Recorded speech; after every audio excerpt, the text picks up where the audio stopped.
সর্বশেষ প্রশ্ন, আমার বিয়ের বয়স 11 বছর হয়েছে, কিন্তু আমার কোনো বাচ্চা হয় নাই। আমার শাশুড়ি কোনো কিছু নিয়ে ঝগড়া লাগলেই আমাকে এবং আমার স্বামীকে ভাঞ্জা, আটকুরা বলে খোঁটা দেয় এবং বলে আল্লাহ যেন আমাদের কোনো সন্তান না দেয়, বদদোয়া করে। এমন অবস্থা আমাদের করণীয় কি? ভালো করে শুনে রাখেন, অনেক এলাকাতে এটা আছে যে কারো ছেলে মেয়ে না হলে তাকে আটকুরা, ভাঞ্জা, এটা সেটা আরো কি জানি বলে, এরকম বিভিন্ন কথা বলে। এটা, এই গালিটা কাদের গালি জানেন?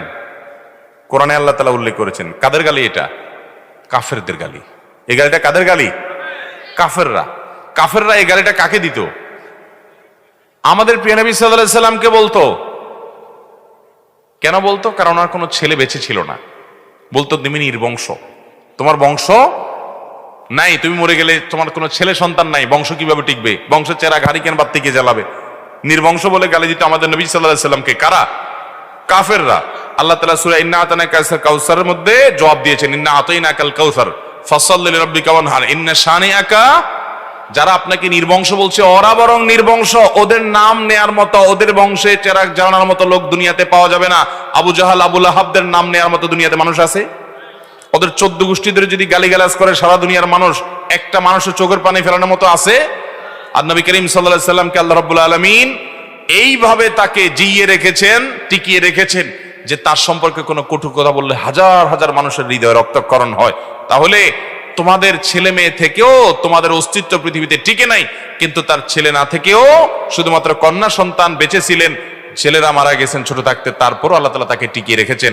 তাহলে কারো সন্তান না হলে, ছেলে না হলে, মেয়ে না হলে বা সন্তান না হলে তাকে আটকুরা বলা, ভাঞ্জা বলা, এটা বলা, সেটা বলা, বন্ধা বলা, নানা রকমের কটু কথা বলা, এটা কাফেরদের চরিত্র। কোন মুসলমান এটি করতে পারে?